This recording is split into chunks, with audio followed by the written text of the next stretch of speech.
स्वागत है दोस्तों आपका हमारे इस YouTube चैनल में।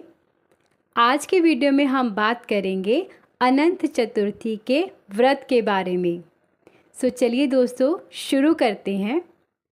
अनंत चतुर्थी के व्रत का शास्त्रों में बहुत ही खास महत्व बताया गया है। अनंत चतुर्थी पर भगवान श्री विष्णु के अनंत रूपों की पूजा होती है और हाथ में 14 गांठों वाला धागा भी यानी अनंत धागा बांधा जाता है। ऐसा करने से माँ लक्ष्मी भी प्रसन्न होती हैं।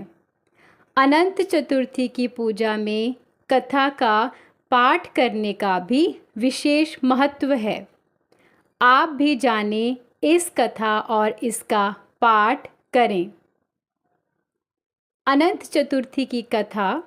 एक बार महाराजा युधिष्ठिर ने राजसूय यज्ञ किया और यज्ञ मंडप का निर्माण बहुत ही सुंदर एवं अद्भुत रूप से किया गया। इस मंडप में जल की जगह स्थल एवं स्थल की जगह जल की भांति होती है।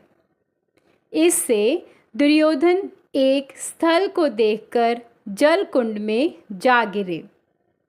द्रौपदी ने यह देखकर उनका उपहास किया और कहा कि अंधे की संतान भी अंधी होती है। इस कटु वचन से दुर्योधन बहुत आहत हुए और इस अपमान का बदला लेने के लिए उन्होंने युधिष्ठिर को द्यूत अथवा जुआ खेलने के लिए बुलाया और छल से जीतकर पांडवों को 12 वर्ष का वनवास दे दिया। वन में रहते उन्हें अनेकों कष्टों को सहना पड़ा। एक दिन वन में भगवान श्री कृष्ण युधिष्ठिर से मिलने आए। युधिष्ठिर ने उन्हें सब हाल बताया और इस विपदा से निकलने का मार्ग भी पूछा। इस पर भगवान श्री कृष्ण ने उन्हें अनंत चतुर्थी का व्रत करने को कहा और कहा कि इसे करने से खोया हुआ राज्य भी मिल जाएगा। इस वार्तालाप के बाद श्री कृष्ण युधिष्ठिर को कथा सुनाते हैं। प्राचीन काल में एक ब्राह्मण था। उसकी एक कन्या थी जिसका नाम सुशीला था। जब कन्या बड़ी हुई तो ब्राह्मण ने उसका विवाह कौंडिन्य ऋषि से कर दिया। विवाह पश्चात कौंडिन्य ऋषि अपने आश्रम की ओर चले गए। रास्ते में रात हो गई जिससे वह नदी के किनारे आराम करने लगे।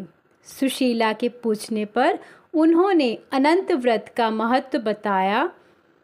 सुशीला ने वहीं व्रत का अनुष्ठान कर 14 गांठों वाला डोरा अपने हाथ में बांध लिया। फिर वह पति के पास आ गई।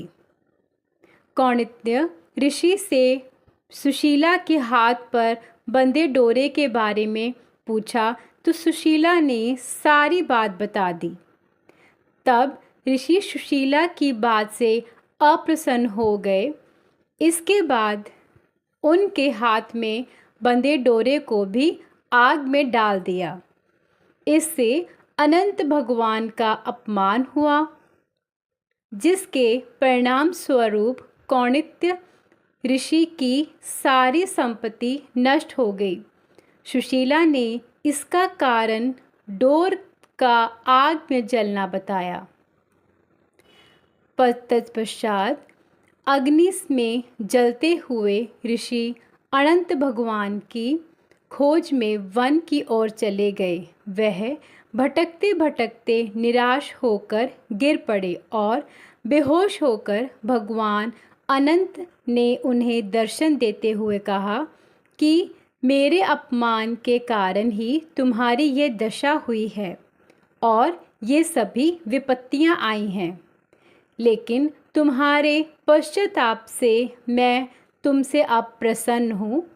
अपने आश्रम में जाओ और 14 वर्षों तक विधि विधान से मेरा यह व्रत करो। इससे तुम्हारे सारे कष्ट दूर हो जाएंगे। कौंडित्य ऋषि ने वैसे ही किया और उनके सभी कष्ट दूर हो गए और उन्हें मोक्ष की प्राप्ति हो गई। भगवान श्री कृष्ण की आज्ञा से युधिष्ठिर ने भी अनंत भगवान का व्रत किया, जिससे पांडवों को महाभारत के युद्ध में जीत हासिल हुई।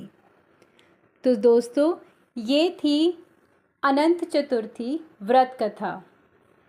सो आई होप आप सबको ये कथा बहुत अच्छे से समझ आई। So thank you friends.